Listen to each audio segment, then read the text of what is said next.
दोस्तों, अगर आपको ये कहानी पसंद आई तो इसे लाइक करें, शेयर करें और कमेंट करके बताएं कि कहानी में आपको सबसे अच्छा क्या लगा। रोहित और सिमरन एक बड़े से रेस्टोरेंट में जाकर आपस में बातें करते हैं और रोहित सिमरन से कहता है, मैं तुम्हारे बिना नहीं रह सकता। तुम समझ क्यों नहीं रही हो?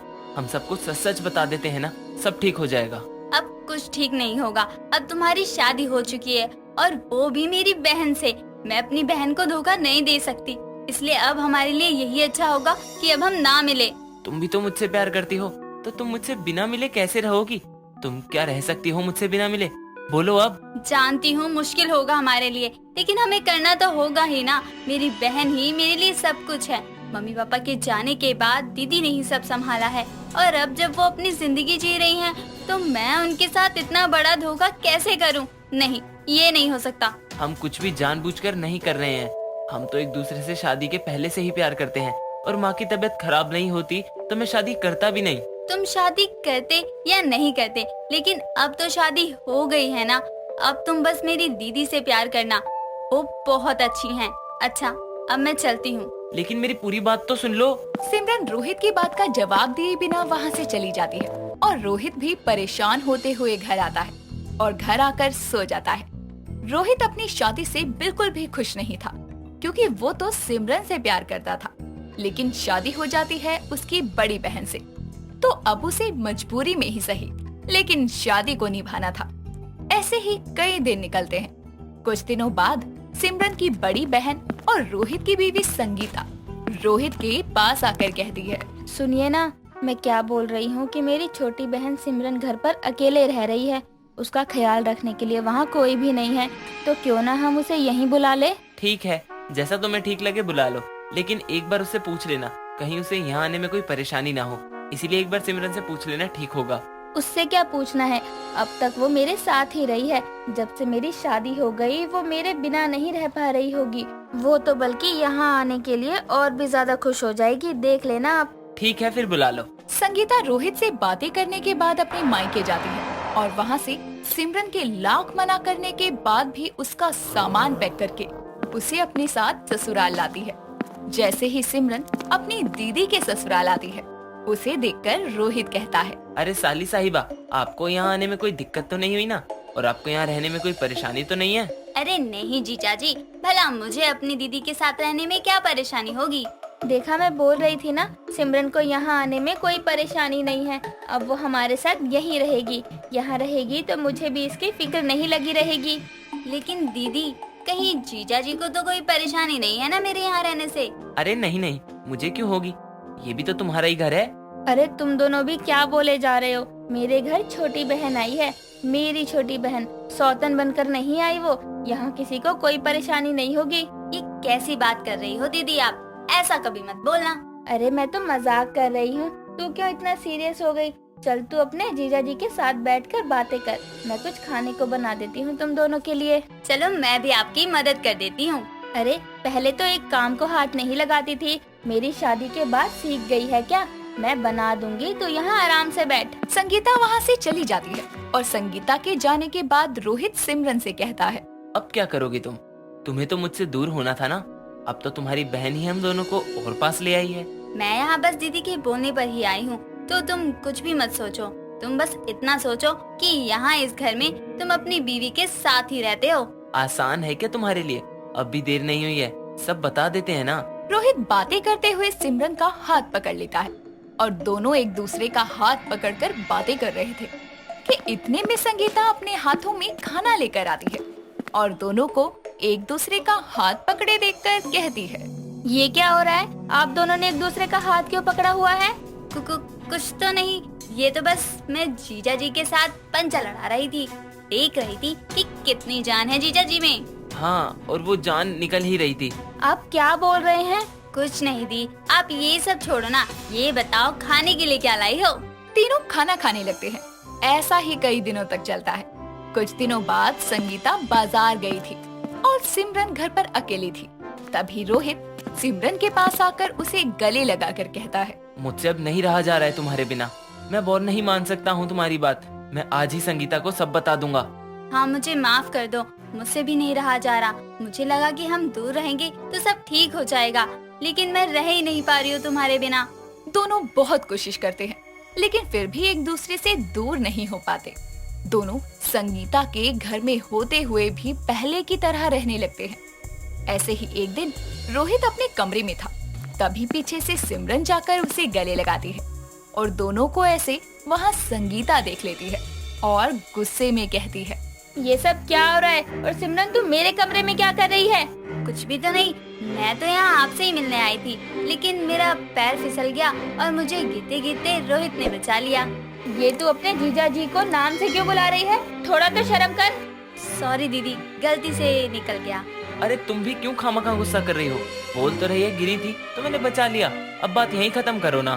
तुझे कोई काम है तो सीधा मेरे पास आया कर, जब कमरे में मैं नहीं हूँ तो वहाँ जाने का क्या मतलब है? आगे से ध्यान रखा कर। ठीक है दीदी, मैं आगे से ध्यान रखूंगी। संगीता को दोनों पर शक होने लगता है और फिर उसके बाद संगीता दोनों को 1 मिनट के लिए भी अकेला नहीं छोड़ती थी, बार बार उनके पीछे लगी रहती।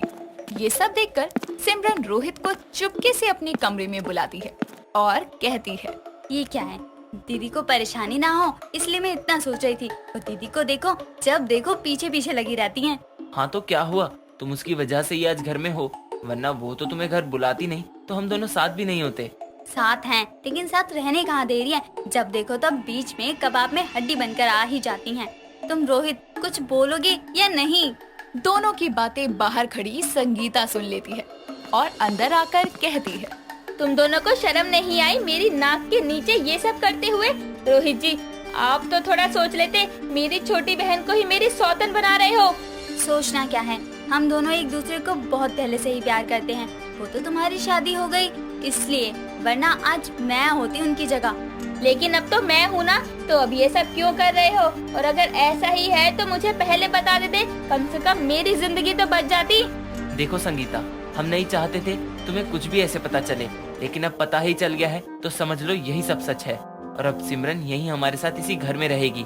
नहीं, ये इस घर में तो तब रहेगी ना जब तुम दोनों की शादी होगी, और पहली बीवी के होते हुए तुम दूसरी शादी नहीं कर सकते। तुमने मेरी छोटी बहन को मेरी सौतन बना दिया, लेकिन परमानेंट सौतन मैं नहीं बनने दूंगी इसे।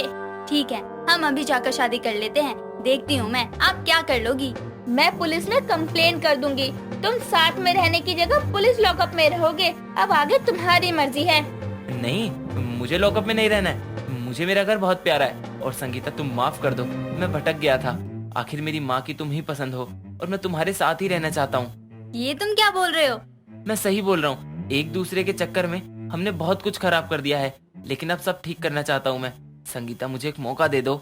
ठीक है, और सिमरन तू मेरी छोटी बहन है, मैं तुझसे बहुत प्यार करती हूँ, लेकिन तू अब यहाँ नहीं रह सकती, तू हॉस्टल में रहेगी अब से। रोहित को अकल आती है और रोहित संगीता से माफी भी मांगता है और उसके बाद कभी कुछ ऐसा नहीं करता जिससे संगीता को बुरा लगे।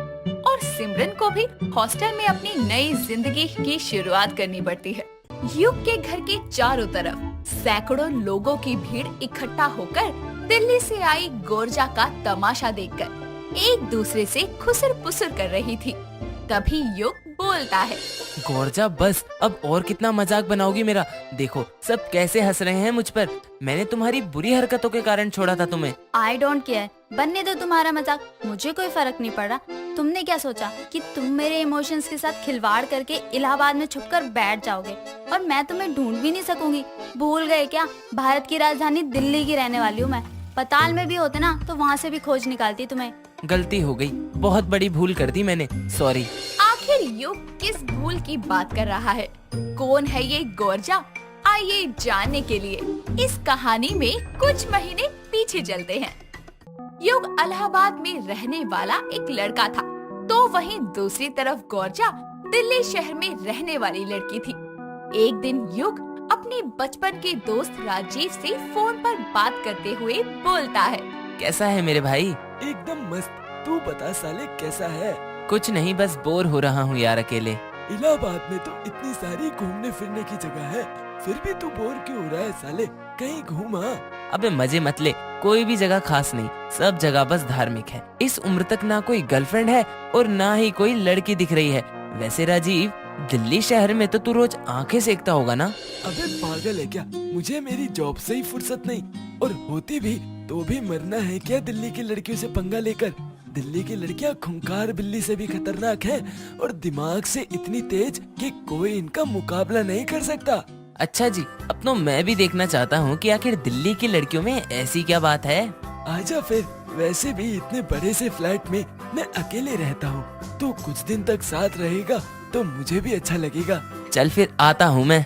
इतना बोलकर युग फोन रखकर फटाफट अपना बैग पैक करता है और अगले दिन वो दिल्ली के लिए रवाना हो जाता है। कुछ ही घंटों बाद वो दिल्ली के स्टेशन पर पहुंचता है, जहां उसकी नजर स्टेशन पर चल रही शॉर्ट ड्रेसेस पहने हुए लड़कियों पर जाती है और वो बोलता है, अबे क्या औसम नजारा है। हाय, वो सामने वाली की चाल देखकर मेरा तो हाल बिगड़ता जा रहा है और इसकी तो अदाएं ही घायल कर रही हैं और इसकी ये शॉर्ट ड्रेस देखकर तो मैं इम्प्रेस हो गया।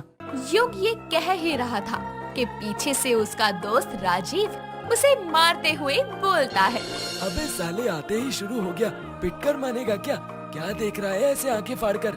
यार वो जो वहाँ गुलाबी ड्रेस में खड़ी है ना, उसके गाल देख कितने लाल हो रहे हैं और उसकी बोली से तो गुलाब जामुन की मिठास टपक रही है। एक बार यही बात उसके पास जाकर कह दे, तब देख वो गुलाब जामुन से 1 सेकंड में तेज मिर्ची में बदलकर तेरे कान में न झंझना दे तो कहियो ये तेरा इलाहाबाद नहीं है, ये दिल्ली है, समझा? शेरनी है यहाँ की लड़कियाँ। राजीव उसे समझाकर दिल्ली स्टेशन से अपने घर की तरफ ले जाता है और तभी युग की नजर एक कपल पार्क पर जाती है और वो चौंकते हुए बोलता है, ओ तेरी, अबे ओए राजीव, ये क्या अश्लीलता है। क्या हो गया?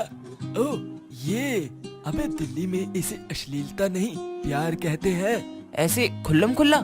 ये दिल्ली है मेरे भाई, अभी तुझे और भी बहुत कुछ देखने को मिलेगा, सब्र कर। तू अपने भाई की कोई सेटिंग करा दे, मुझे भी दिल्ली की लड़की को अपनी गर्लफ्रेंड बनाना है। अबे पागल हो गया है क्या? मुझे पिटने का शौक नहीं है। तू दिल्ली घूमने आया, घूम फिर मौज कर, लेकिन दिल्ली की लड़की को गर्लफ्रेंड बनाने का सपना मत देख, वरना पछताएगा। अबे तू अपने भाई को चैलेंज कर रहा है? ऐसा ही समझ ले। अब तो लगी शर्त, अगर मैंने दिल्ली की लड़की को अपनी गर्लफ्रेंड नहीं बनाया तो मैं भी युग नहीं। थोड़ी ही देर में दोनों घर पहुंचते हैं। वक्त बीतता है और युग रोज रोज दिल्ली की लड़कियों को घूरता रहता और उन्हें इम्प्रेस करने के तरीके ढूंढता। ऐसे ही एक दिन वो खुद से बोलता है, क्या यार, मैं ये 4 दीवारी देखने के लिए थोड़ी दिल्ली आया था। जब से आया हूँ राजीव अपने काम में बिजी है, ना वो मुझे दिल्ली घुमा रहा है ना कोई लड़की पटवा रहा है। अब मुझे खुद ही कुछ करना होगा। इतना बोलकर युग जल्दी से फ्रेश होकर कपड़े डिसाइड करते हुए बोलता है, क्या पहनूं कुछ समझ नहीं आ रहा। ये ब्लू वाला कुर्ता पहनूं क्या? अरे नहीं, ये इलाहाबाद नहीं है। हाँ, उस दिन मैंने स्टेशन पर देखा था लड़के फटी जींस पहनकर घूम रहे थे। मेरे पास तो है नहीं, राजीव के पास तो होगी ही। जिसके बाद वो अपने दोस्त की जीन्स पहनकर शीशे के सामने खड़े होकर खुद को देखते हुए बोलता है, अब लग रहा हूँ ना दिल्ली का छोरा। ये तो हुआ नीचे का जुगाड़। अब ऊपर क्या पहनूं? ये रेड वाली शर्ट में अच्छा इंप्रेशन जचेगा। एक काम करता हूँ, यही पहनता हूँ। युग रेडी होकर घर से निकल जाता है और रास्ते में एक मंदिर को देखकर वो भगवान के पास जाकर बोलता है, हे भगवान, आज बस मेरी मुराद पूरी कर दो। बस दिल्ली की सुंदर सी लड़की को मेरी गर्लफ्रेंड बना देना। युग हाथ फैलाकर ये बोल ही रहा था कि तभी गौरजा उसके हाथों में लड्डू देते हुए बोलती है, ये लो लड्डू खाओ, भगवान ने तुम्हारी मुराद सुन ली, ये रही तुम्हारी मुराद।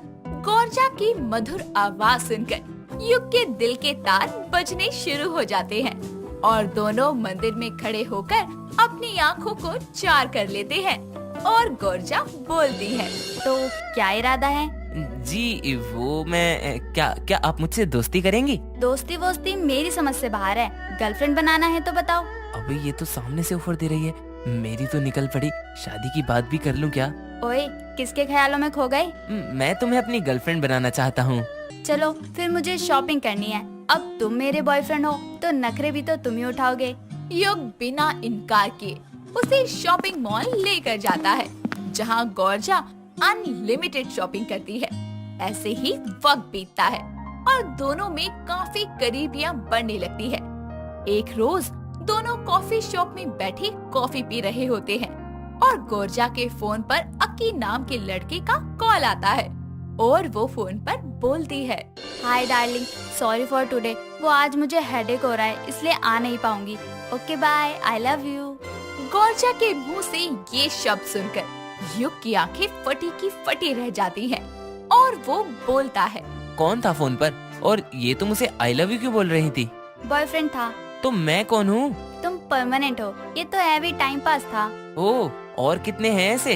ज्यादा नहीं, बस अभी प्रेजेंट टाइम में अक्की, राज, सैम, रोहन, सौरभ, कुछ मिसिंग है। बस करो, तुम मुझे धोखा दे रही थी। अब इसमें धोखा क्या है? गिनवा तो दिया तुम्हें, हो सकता है एक आध भूल गई हूँ। तुम दिल्ली की लड़कियाँ ऐसी ही होती हो, टाइम पास करती हो। अरे तुमने वो गाना नहीं सुना क्या? दिल्ली दिया कुड़िया दी एक खास बात है, 3-4 बॉयफ्रेंड ये तो आम बात है। चुप करो, मुझे नहीं पता था कि दिल्ली की लड़कियाँ कपड़ों की तरह लड़के भी चेंज करती हैं। जा रहा हूँ मैं। युग, तुम ऐसा नहीं करोगे। अगर तुमने ऐसा किया तो तुम मेरा दूसरा रूप देखोगे। अभी तक दिल्ली वाली गर्लफ्रेंड का प्यार देखा है, तकरार नहीं। मैं जा रहा हूँ। युग को जाते देखकर गोरजा उसका हाथ पकड़कर गाते हुए बोलती है। छोड़ेगा अगर तेरे घर पे मैं आके कलेश करूंगी। युग गोरजा की बातों को इग्नोर करते हुए वहाँ से चला जाता है और शाम की ट्रेन से इलाहाबाद आ जाता है। कुछ दिन बीतते हैं और युग वहीं की रहने वाली लड़की के प्यार में पड़ जाता है और दिल्ली की गोरजा उसे खोज ही लेती है। आइए अब कहानी में वापस चल के जानते हैं कि आगे क्या हुआ। गलती हो गई, बहुत बड़ी भूल कर दी मैंने। ए युग बिटवा, तू काहे बिगड़ैल लड़की से माफी मांगत है? तू बोल तो हम सब औरतें इसे अकेले निपट ली है। युग, जल्दी अपना सामान पैक करो और चलो मेरे साथ। गोरजा युग का हाथ पकड़ते हुए उसे ले जाने लगती है। तभी नैना नाम की एक लड़की उससे बोलती है। यही रुक जाओ और छोड़ो युग का हाथ, वरना। अबे ओ, हट जा, तुझे पता नहीं है मैं कौन हूँ। दिल्ली की चालू लड़की हो तुम, जिसने युग को चीट किया। अब युग पर मेरा हक है, समझी? युग, कौन है ये सरफिरी? अरे युग, तू डरो नहीं, हम सब इके अकेले देख ली है। युग, कौन है ये सरफिरी? अरे युग, तू डरो नहीं, हम सब इके अकेले देख ली है।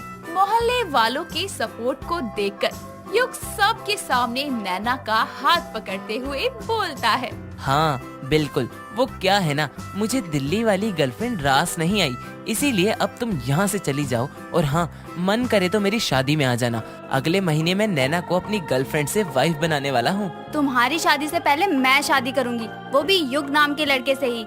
ये तुम्हारी दिल्ली वाली गर्लफ्रेंड का वादा है। गोरजा की बातें सुनकर सभी हंसने लगते हैं और गोरजा वहाँ से गुस्से में लाल पीली होकर चली जाती है। और इस तरह फाइनली युग को अपनी दिल्ली वाली गर्लफ्रेंड से छुटकारा मिलता है। मिर्ची अपने नाम की तरह ही तीखी और तेज तर्रार लड़की थी, जिसको तीखा खाने की बहुत आदत थी। हर डिश में उसको तीखा ज्यादा चाहिए होता है। एक दिन तो जब वो अपने घर में बैठी spicy tandoori momos with extra spicy chutney के साथ खा रही थी, तभी उसकी माँ बबली आकर उसको बोलती है। अरे तू फिर ले आई है मोमोज? तेरा बाहर का खाना खा खा कर पेट नहीं भरता क्या? कभी चाउमीन, कभी बर्गर, कभी ये चाइनीज से मोमोज और ऊपर से भर भर के ये लाल मिर्च वाली चटनी। अरे माँ, तीखे में ही तो मजा है। आए हाय, गरम गरम मोमो जब तीखी स्पाइसी चटनी के साथ मुंह में आते हैं, मजा ही आ जाता है। लाजवाब स्वाद आएगा। स्वाद नहीं, भगवान याद आएगा। अरे इतना तीखा खाती है, तेरे पेट के लिए अच्छा नहीं है। तेरा नाम मिर्ची है, इसका मतलब ये नहीं कि तू सारा ही मिर्ची खाना खाती रहे। तो ये तो आपको मेरा नाम रखने से पहले सोचना चाहिए था ना। अब तो मुझे तीखा खाने की आदत है और मैं अपनी ये आदत किसी के लिए नहीं छोड़ सकती। ठूस ले, अच्छे से ठूस ले, जब सुबह निकालेगी ना तब पता चलेगा। अरे किसी को कुछ पता नहीं चलेगा, पहली बार थोड़ी ना खा रही हूँ। अरे हमेशा से खाते आ रही हूँ। मिर्ची 1 मिनट के अंदर ही सारे स्पाइसी मोमोज खा जाती है। ऐसे ही वो कभी भी बाहर जाती तो वहाँ भी एक्स्ट्रा स्पाइसी खाना ऑर्डर करती। इससे उसको एक फायदा तो होता ही था कि उसकी प्लेट में से कोई भी खाना नहीं खाता था, लेकिन गुजरते समय के साथ उसकी ये आदत और बढ़ गई। अब मिर्ची की उम्र शादी लायक हो गई थी, इसीलिए उसकी माँ उसकी शादी शौर्य नाम के लड़के से तय कर देती है और थोड़े समय बाद में उसकी शादी उससे करवा देती है। शादी के बाद जब मिर्ची पहली बार खाना बनाती है तो पहला निवाला खाते ही उसकी सास कुसुम बोलती है, हाय हाय आग लग गई, शौर्य बेटा पानी दे। अरे माँ जी कहाँ आग लग गई? मुझे तो दिख नहीं रही। हाँ माँ, कहाँ लगी है आग? मुझे भी नहीं दिख रही। मेरे पेट में बेटा, और कहाँ? अरे करमजली, ये खाना है या मिर्च का घोल? कितनी तीखी सब्जी है, इसको खाकर तो पेट में आग लगेगी। पर माँ जी मैंने तो मिर्ची डाली ही नहीं है इतनी। देखो खाकर बताती। मिर्ची अपनी बनाई सब्जी बड़े ही आराम से चखकर अपनी सास से बोलती है, देखो मुझे तो जरा सी भी मिर्ची नहीं लग रही, कहीं से भी कोई चीज दिखी नहीं है। अरे आप बिना खामखा के ओवर एक्टिंग कर रही है ताकि पहली बार आपको मुझे रसोई का शगुन न देना पड़े। अरे मिर्ची ऐसा नहीं है, माँ को शायद लग रही हो ज्यादा मिर्च। रुको मैं खा कर बताता हूँ। शौर्य मिर्ची के बनाए खाने को चखता है तो उसकी आंखें ही खुली की खुली रह जाती है। वो कुछ बोलने लायक ही नहीं बचता और आंखों से ही पानी मांगने का इशारा करता है। ये देखकर मिर्ची बोलती है, देखा कहा था ना नहीं है मिर्ची। शौर्य जी ने भी कितने आराम से खाना खा लिया। शायद इतना अच्छा खाना बना है कि वो कुछ बोलने लायक ही नहीं बचे। अरे नासपिटी, वो पानी मांग रहा है, पानी दे। मिर्ची शौर्य को पानी दे देती है, जिसके बाद वो पानी पीकर जीभ बाहर निकालकर हाथ से हवा करता है और बोलता है, ये खाना बनाया है। अरे इतनी मिर्च तो मिर्च में भी नहीं होती। कसम से माँ, पेट में आग लग जाती है। मुझे नहीं खाना ये खाना। सारे मुंह को जलाकर रख दिया। आ बेटा, मैं तुझे दही चीनी खिलाती हूँ, ठंडक मिलेगी तेरी जीभ को। कुसुम शौर्य को दही चीनी खिला देती है, जिसको खाकर वो अपने काम पर निकल जाता है। फिर सब अपने कामों में व्यस्त हो जाते हैं। शाम होने पर मिर्ची खाना बनाने की तैयारी करती है, जिसे देखकर कुसुम उसे बोलती है, बहू सुन ले, रात के खाने में मिर्च डालने की जरूरत नहीं है। अच्छा ठीक है। मिर्ची खाना बनाती है जिसमें बिल्कुल भी मिर्च नहीं होती। वो सबको खाना खिला देती है लेकिन खुद कुछ नहीं खाती। ये देखकर शौर्य उससे बोलता है, अरे मिर्ची, तुम खाना क्यों नहीं खा रही? शौर्य जी मुझसे ये फीका सा खाना नहीं खाया जाएगा। मुझे हमेशा से तीखा खाने की आदत है। अच्छा तो तुम कुछ ऑर्डर कर लो बाहर से। मैं तुमको ऐसे भूखी नहीं सोने दूंगा। इस वक्त क्या ही आएगा शौर्य जी, रहने दीजिए। एक दिन भूखा रहने से मुझे कुछ हो थोड़ी ना जाएगा। मैं सुबह खा लूंगी। ऐसे कैसे? चलो तैयार हो जाओ, हम बाहर चलते हैं कुछ खाने। जल्दी करो। मिर्ची जल्दी से तैयार होकर आती है, जिसके बाद शौर्य उसे अपनी कार में बिठाकर कुछ खाने के लिए बाहर ले जाता है। रास्ते में एक गोलगप्पे की रेड़ी देखकर मिर्ची शौर्य से बोलती है, शौर्य जी वो देखिए गोलगप्पे, चलिए ना वही खाते हैं। इससे तुम्हारा पेट भर जाएगा। ऐसी कौन सी लड़की है जिसका गोलगप्पे खाकर पेट भर जाए? फिर भी आज रात के लिए यही काफी होंगे। ठीक है बाबा, मैं गाड़ी साइड लगाता हूँ, फिर गोलगप्पे खाते हैं। शौर्य अपनी कार को रोककर मिर्ची को गोलगप्पे वाले के पास लेके जाता है, जहाँ मिर्ची उस गोलगप्पे वाले को बोलती है, भैया जी गोलगप्पे खिला दो और एकदम बढ़िया तीखे। गोलगप्पे वाला मिर्ची को गोलगप्पे खिलाना शुरू करता है।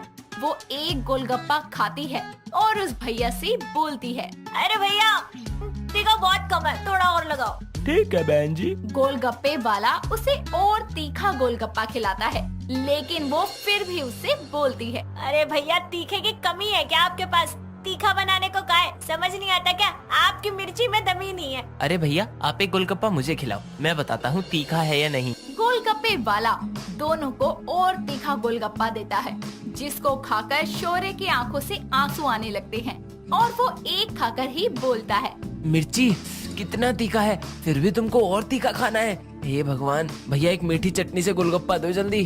अरे कौन से एंगल से तीखा है ये? भैया आप थोड़ा और तीखा बनाओ। गोलगप्पे वाला मिर्ची को तीखे से तीखा गोलगप्पा खिलाता है, लेकिन उसके मुंह को तीखा लगता ही नहीं है। गुस्से में गोलगप्पे वाला बोलता है, अरे बहन जी, अब इससे तीखा नहीं बना सकता। अरे इतना ही तीखा खाना है तो लाल मिर्च खा लीजिए। भैया मेरे पैसे दो, मैं इनको इससे ज्यादा तीखा नहीं खिला सकता। शौर्य गोलगप्पे वाले को पैसे देकर मिर्ची को वापस कार में बैठाकर जाने लगता है। तभी मिर्ची उसे बोलती है, देखा मैंने कहा था ना कि इस टाइम कुछ नहीं मिलेगा। गोलगप्पे भी मिले तो फीके। हे भगवान, मिर्ची सच्ची तुम अपने नाम की तरह मिर्ची ही हो। तुमको तीखे में भी तीखे का स्वाद नहीं आता। इतना ज्यादा तीखा खाना भी खाना नहीं चाहिए। शौर्य जी अब मेरी जुबान को सिर्फ तीखा ही स्वाद आता है तो मैं क्या करूं? दोनों घर आते हैं। अगली सुबह मिर्ची के घर उसकी मौसी सास सुमित्रा आती है, जिसको देखकर उसकी सास बोलती है, अरे दीदी आओ, अचानक कैसे आना हुआ? अरे कुसुम, शौर्य की शादी में नहीं आ पाई थी तो सोचा चल अब मिलाती हूँ। नई बहू का चेहरा भी तो देखना था। अच्छा किया आ गई। मैं अभी मिर्ची को बुलाती हूँ। मिर्ची जरा बाहर आ, देख कौन आया है। मिर्ची बाहर आती है और अपनी मौसी सास के पैर छूकर उसका आशीर्वाद लेती है, जिसके बाद सुमित्रा बोलती है, अरे वाह, बहू तो बहुत सुंदर है। सच्ची तेरे तो भाग खुल गए कुसुम, ऐसी बहू पाकर। अच्छा बहू, तुझे खाना वाना बनाना आता है? जी माँ जी, मुझे सब बनाना आता है। रुकिए, थोड़ी देर पहले ही मैंने राजमा बनाए हैं। आप खाकर बताइए कैसे बने हैं। नहीं रहने दे बहू, क्यों मेरी जिज्जी के मुंह में आग लगाना चाहती है? अरे जिज्जी, ये इतना तीखा खाना बनाती है ना कि कानों से धुआं निकल जाता है। अरे तो क्या हुआ, मैं तीखा ही खाती हूँ। बहू तू ला, मैं बताती हूँ कैसी बनी है तेरी सब्जी। मिर्ची रसोई से राजमा की सब्जी डाल कर लाती है, जिसके बाद सुमित्रा जैसे ही एक चम्मच सब्जी खाती है, अपने दोनों कानों पर हाथ रखकर बोलती है, हाय हाय बहू, ये राजमा की सब्जी है या मिर्च की? इतनी तीखी, मेरा मुंह जल रहा है। बोला था ना मत खाओ। अब तू खड़ी खड़ी यहाँ क्या कर रही है? जा थोड़ी चीनी लेकर आ। मिर्ची जैसे ही चीनी लेकर बाहर आती है, उसके पेट में अचानक दर्द उठता है और उसके हाथों से चीनी की कटोरी गिर जाती है और वो अपने पेट को पकड़कर रोते हुए बोलती है, माँ जी यहाँ आइए, मेरे पेट में बहुत दर्द हो रहा है और बहुत जलन भी हो रही है, बचाओ। अरे बहू, ये क्या हो गया? संभाल खुद को। अरे कुसुम, इसको हॉस्पिटल लेकर चल जल्दी। सुमित्रा और कुसुम मिर्ची को हॉस्पिटल भर्ती करवाते हैं। कुछ देर बाद खबर मिलने पर शौर्य भी वहाँ आता है, जिसके बाद डॉक्टर उसको बताते हैं, देखिए, ज्यादा तीखा खाने से इनके पेट में अल्सर की शिकायत हो गई है और अगर इन्होंने अब भी तीखा खाना नहीं छोड़ा तो ये कैंसर भी बन सकता है। फिर ऑपरेशन ही एकमात्र इलाज बचेगा। नहीं, मुझे कोई ऑपरेशन नहीं करवाना, मुझे दवाइयाँ दे दो और आज के बाद मैं कभी तीखा नहीं खाऊंगी। बस मुझे ऑपरेशन से बचा लीजिए। देखिए, अभी ऑपरेशन की नौबत नहीं है, लेकिन आपको तीखा और मसालेदार खाना बिल्कुल छोड़ना पड़ेगा। सादा खाना खाइए ताकि आप ठीक हो सकें। सुन लिया ना? अब देख लो, जुबान का स्वाद बनाए रखना है या जिंदगी। मुझे मेरी जिंदगी चाहिए शौर्य जी, वो भी आपके साथ। अब मैं कभी तीखा नहीं खाऊंगी, पक्का, आपकी कसम। हर चीज की अति बुरी होती है। जरूरत से ज्यादा तीखा खाना आपके पेट और सेहत के लिए नुकसानदायक है, इसीलिए किसी भी चीज का सेवन सीमित मात्रा में ही करना चाहिए। दोस्तों, अगर आपको ये कहानी पसंद आई तो इसे लाइक करें, शेयर करें और कमेंट करके बताएं कि कहानी में आपको सबसे अच्छा क्या लगा।